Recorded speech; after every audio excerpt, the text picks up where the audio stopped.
enlightening, inspirational, powerfully refining, and unapologetically controversial. Conversations with the Royal Empress. The entire world knows the secret of who you are. Now is the time to step into your queendom and become the Royal Empress that you're meant to be. One woman at a time. Conversations with the Royal Empress. Now Akila, she's the analytical Empress. Akima, she's the Empress that will challenge you. Now, straighten up your crown and be elevated through conversations. Conversations with the Royal Empress.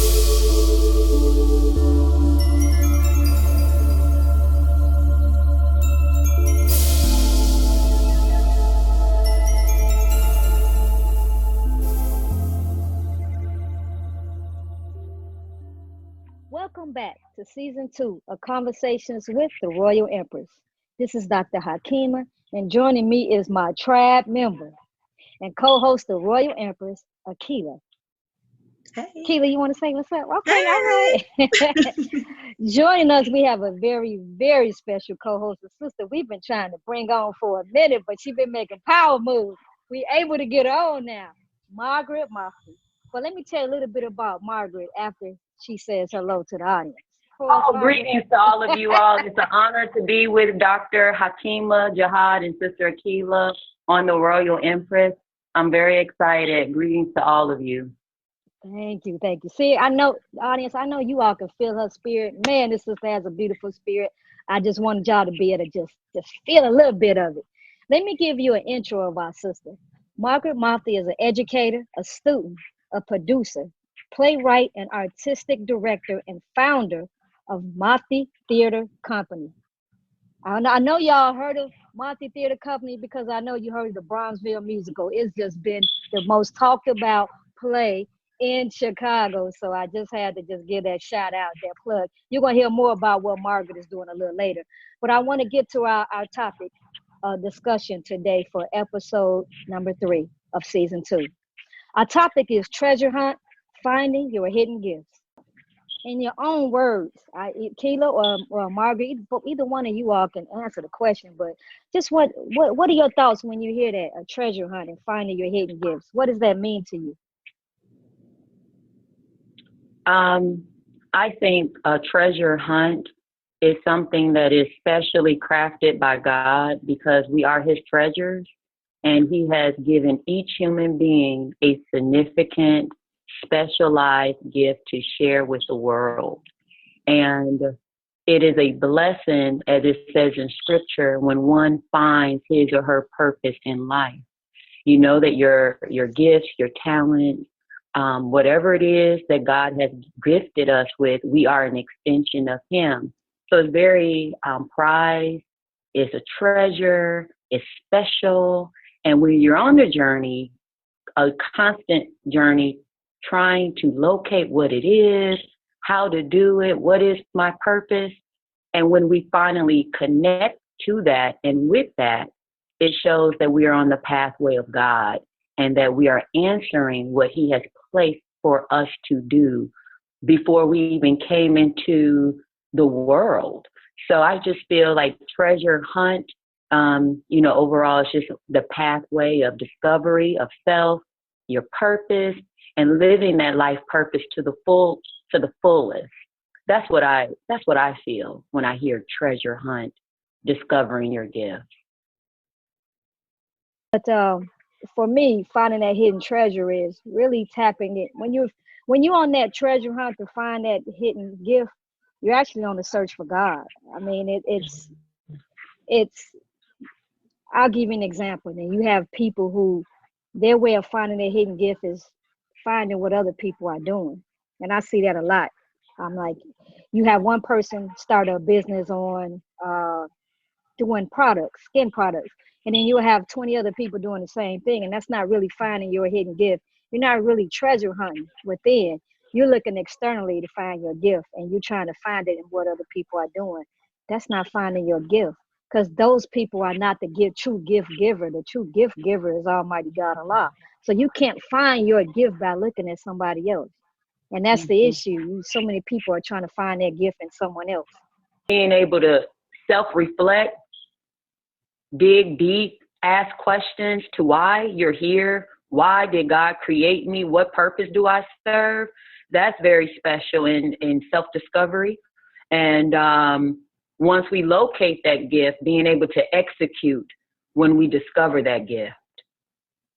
Discovering our hidden gifts is definitely something that is an internal thing, and that we shouldn't look outside of ourselves for something that is God-given.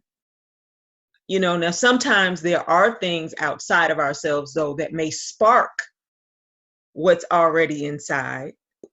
I don't take away from that aspect of it either. That there are, sometimes it takes something outside to spark the inside anyway, and to go, oh, wow, okay, that's what I've been missing. Because sometimes we're struggling to figure out what it is, and we just need that nudge. And I think sometimes there's, be it a person, a thing, or whatever, can bring out of you what has been lying dormant.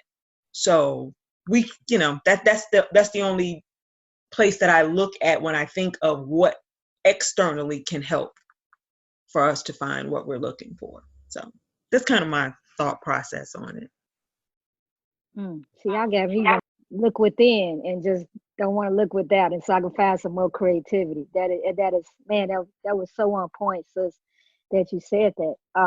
This is why it ties into why arts in school are so important, because when you're young, you're able to participate in different artistic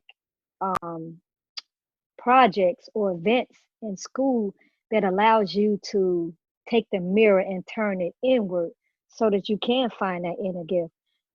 Sister Margaret, how important do you feel that arts in school, how important you think that is to finding your hidden gift? Yes, it's extremely, extremely important, because children are innocent and they're naturally imaginative beings. And it's really up to those of us who have been blessed to touch the arts and expression and the performing world to introduce that to them without any restrictions, without making them feel less than or insecure. We should give them the tools to feel as free as they are, because it's in the children that the answers to a lot of our prayers are present. So I am an educator. I've been teaching for nearly 20 years. I've left the Board of Education to pursue that ultimate or another major gift, which is the performing arts. But teaching is also a gift. And as I was in the classroom for so many years, I really was blessed through God to capture the children's minds because of the performing world, storytelling, poetry, dance. It gives each child an avenue to be who they are without any type of ridicule, punishment. It's like, be you. And then they grow into becoming stronger, confident human beings. And what I find in the performing world, we work with a lot of damaged, insecure beings, but that starts from childhood. So if we could really rally around our children and give them the hope, the love, the freedom of expression, and keep that going and give them the encouragement, be all you can be, don't apologize for who you are, take charge, take flight. They become a new adult. They become what the world needs. So the performing arts, the artistic expression is, I believe, number one. But that's equal to that of spiritual growth. It's one and the same, in my opinion. I was like, I love the theater. And that has been my outlet for a very, very long time. And it developed in me as a young child. And it's a reality. And so I go back to, I want to say like the third grade, I believe I was in. And we had a teacher who we acted things out. So when I tell people, and a lot of things that pertain to us as Black people, and a lot of my peers were looking at me like, really? And so I was telling them how when I was younger, we did the debate between W.E.B. Du Bois and Booker T. Washington. But we didn't read it. We acted it out. You know, there was another time when, remember the signifying monkey? And we literally acted out the signifying monkey. The teacher had a ladder in the classroom, and the boy that played the monkey climbed up. He was on top of, climbing up on the ladder when he was signifying to the lion. I mean, but I remember that. And how many classrooms are the teachers really taking the lesson, but allowing the children to perform the lesson? I think it's a completely different way of educating, but you're using the arts to educate. But guess what? How long has it been since I was in the third grade? And I remember it to this day. I know the story of the signifying monkey still. I don't believe I would have known it had they not added that aspect of performance to it. Mm-hmm. Total agreement. Total agreement. And when my principals will ask me, Miss Mahdi, how come your scores, your class structure, your this or that in your classroom environment is excellent? What are you doing? It's because of what you just said, Sister Akila. I use that. I've been blessed to learn how to channel the arts to teach all children from Black, Hispanic, white. They take hold because their minds are free. They're innocent. They're imaginative. So to be able to incorporate that in the teaching lessons is really a plus. And now when you were describing that, you took us back to that third grade child. You know, so it just shows the power in it. It's powerful, and also it's a wave of the new reality of teaching, even beyond the classroom. That's the new wave. What we've been taught. More people can gravitate towards a song, a poem, a play, as opposed to the minister in a mosque or church. You know, it rejuvenates. It keeps it refreshing. So yeah, I agree, and I bear witness. There's some powerful stuff right here.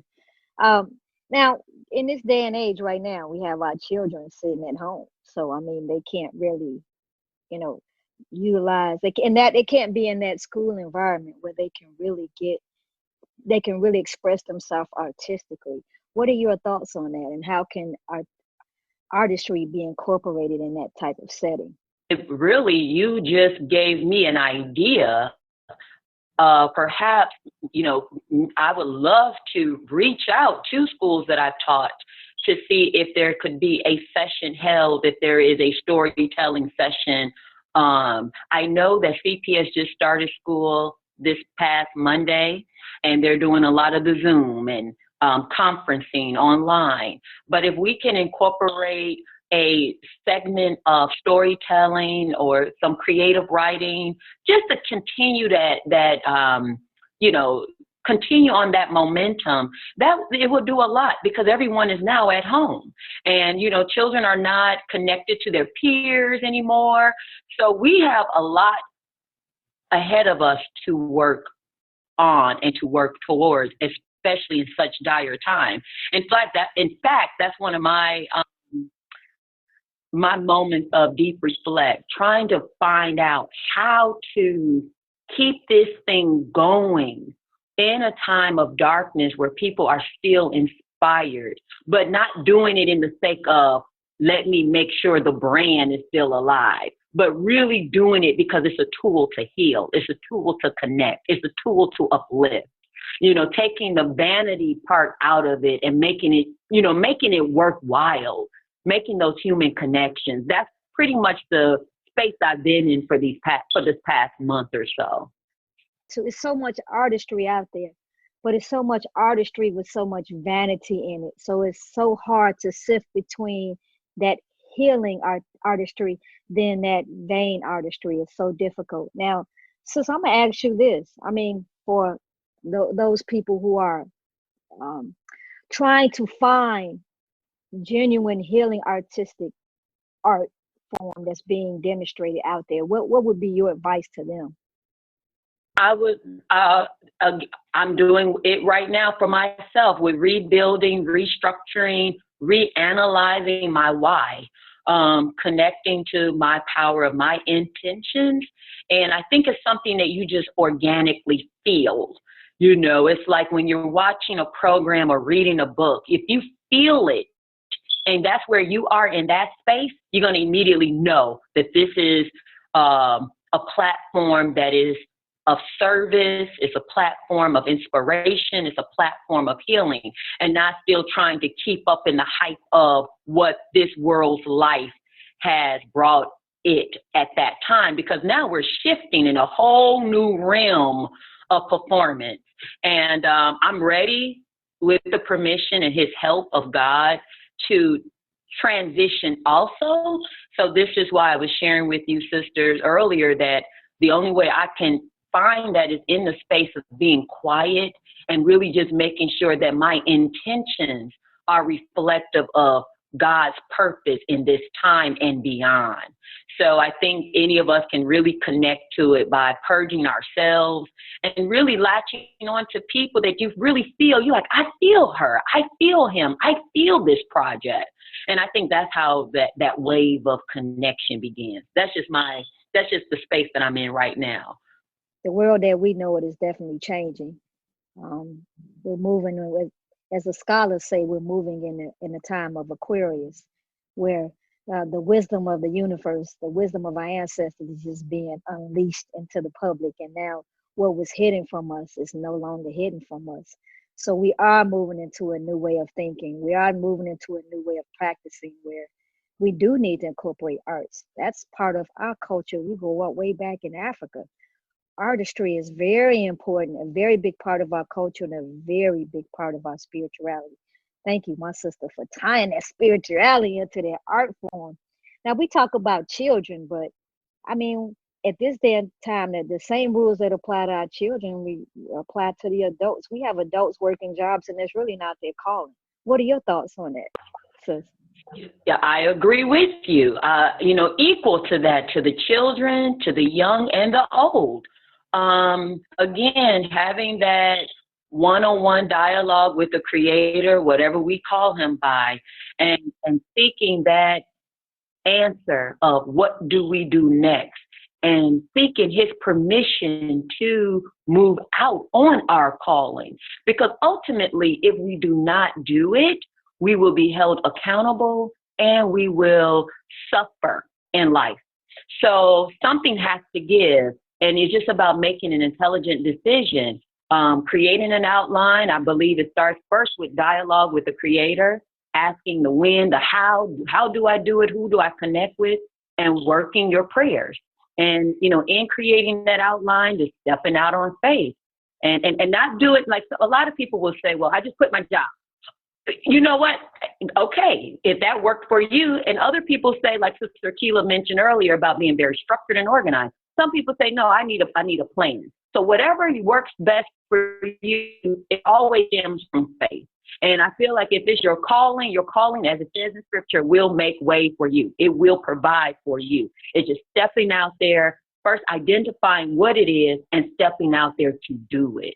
Because we suffer when we do not surrender to that calling. And it has to be divinely guided. It cannot be what you said, Dr. Hakima, based upon what somebody wants you to do, keeping up with them Joneses. It has to be really centered from within.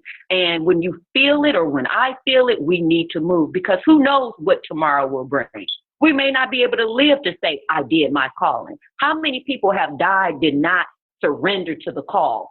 and they died unhappy. Yes, they may have had a big home or a car, but did they really live a purpose, a life of fulfillment?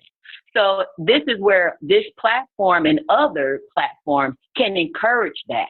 Step out, whether you have a plan, whether it's sporadic, whatever it is, because I don't want to speak to just leave your job. I don't know what a person's situation is, but I will say communicate with the God, identify it, and do what your calling tells you to do. So, because if not, you live an unsatisfied life. And this is where a lot of insecurity, envy, self-hatred, a lot of that comes in because you're not living your life purpose. Look, sis, we're gonna have to add minister in there to what you do, because you are ministering today, my sister. You know, if you are an example of someone who has found their gift by putting community first, by putting God first. You know, a good way to find, for a lot of people to find their gift is to see what is needed in your community and be like, oh, I could provide this instead of doing what everyone else is doing. Oh, sister, you done brought so much spirituality to the arts. I'm telling you. This is where I want to go into. I want to ask you a question. What is the Mahdi Theater Company doing right now, or what would be done in the near future? Absolutely. Thank you, Dr. Hakima. Right before the lock-in or the shutdown took place, we were aggressively working on Bronzeville The Musical, restructuring that production, making it more meaningful, adding more life, color, structure to it, because we've been doing a lot of study of other Broadway shows. Like we've studied Hamilton, we've studied The Wiz, we've studied a variety of productions, and we identified what our show was missing. So we said, hey, we want this production, the story of our ancestors, Black people who built this country. We want to add all of the bells and whistles to the structuring of the show, to the structuring of the script. So with that, there was a pin placed in this global pandemic, and it put a pin in our working. So right now we are doing like hundreds of thousands of people doing. We are on our weekly Zoom meetings. We're still moving along the course. So just to share with your audience, we are still in format, still in transition of presenting Be the Will of God, a world-class musical about the migration, the why it took place, and how this is a story of love, hope, and healing. And that's the goal. And from that production, we're hoping to streamline other stories. But we really wanted to get this one right. Sometimes our hands can get so many different pots.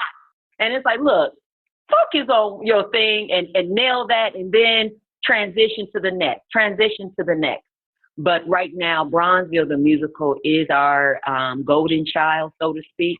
And we thank God for the ancestors. You said something so amazing, Dr. Hakima, when you said that this is the time that the universe has opened, where the unveiling of the ancestors, their wisdom, their story, their pains is being unfolded before our eyes. We're in that vein. So we want to do them justice, and we want to do their story justice. So this is what we have been working on for some time now.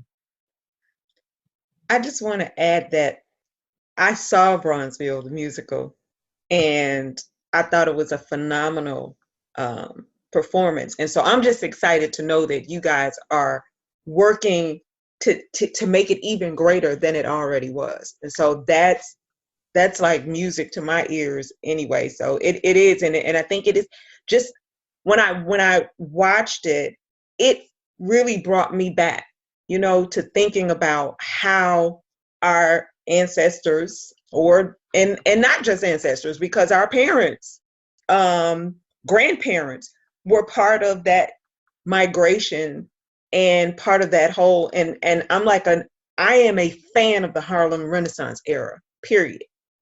So to even see that, like that just, man, to see those performers in your performance, beautiful, absolutely beautiful. Wow, that's awesome. Praise God. Well, we were so excited about the story and excited about the ancestors for giving us a story to tell. And you are absolutely right, Sister Keela, just members in our own home. My grandmother, my grandmother is only 73, and she has a story about migrating from Mount Bayou, Mississippi to come up to Chicago. So it's such a story of relevance and connection, and all people can benefit from witnessing the story of the migration. So that's what we're working on now. Now I've got to go to our challenges. It's time for us to challenge. So much wisdom was said on here that we have to have challenges. The first one is look within. You cannot look without externally for your hidden gift. You got to look within. The second challenge is create that environment where our children can be free to express who they are so that they can find their hidden gifts. And that don't only apply to just our children, that apply to each other. Let's create an environment of family and friends where everyone can be free to express themselves. We don't need all these clones walking around that we continue to see every day because they're not comfortable being who they really, really are. The third challenge is we have to tie spirituality into our artistry. You can't do it without making God the center. So I don't know. Maybe that's why we're seeing all this nonsense that's out there, because God is not the true center. And then we want to say, this is the way I express my art. Yeah, that garbage. That ain't art. So those were my challenges. But thank you, sister, for being a great example of what tying spirituality into art form, what it's supposed to look like. And we really appreciate that. Now, can you give our audience some information on how they can find you on social media and give us the last word? Absolutely. Again, beloved sisters, thank you for having me on your show. And I would like to share with your audience to look for up and coming dates and future events. We can be located on the Mahdi Theater Company Facebook page, Instagram, and or Twitter. And that's MAHDI Theater Company or Instagram. And I just want to encourage everyone, let us keep God in the front and let this be a moment of deep reflection and making sure that we serve a purpose greater than ourselves, that, the universe is calling for healing, and it's up to us to grant that healing. So again, I'm honored to be able to share just a few words as I'm growing and becoming a better Margaret in this time, because hardship forces you to do such. So I appreciate being able to connect with like minds and spirit and energy. Thank you. Do you have a website, sis, where people can find you? Yes, I do. Thank you. We have MahdiTheater.com. Okay, that was simple enough. But I tell people, I'll be on your page all the time on the Mahdi Theater Company Facebook page. There's so much creativity and art form on there, people. I need you to go check it out. You will be on there all day, like scrolling, like, oh my God. And you'll scroll to the next one, oh my God. It's so much artistry on there. So I challenge the listeners to go on and to also find you on your other social media sites. Thank you again, sis. And we got to bring you back on in the future because, oh my God, you dropping. I know there's some more treasures in there that we have not accessed. I know this. I want to thank our listening audience for always tuning in. Thank you for returning with us on season 2 and join us on our next episode. Peace and blessings.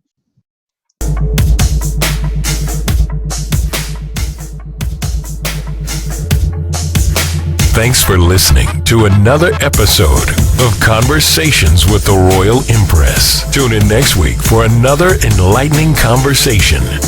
For more information on the Royal Empress, please visit the website royalempress.org. You can also follow the Royal Empress on Facebook, Instagram, and Twitter. Conversations with the Royal Empress is a subsidiary of the Royal Empress Organization. All rights reserved.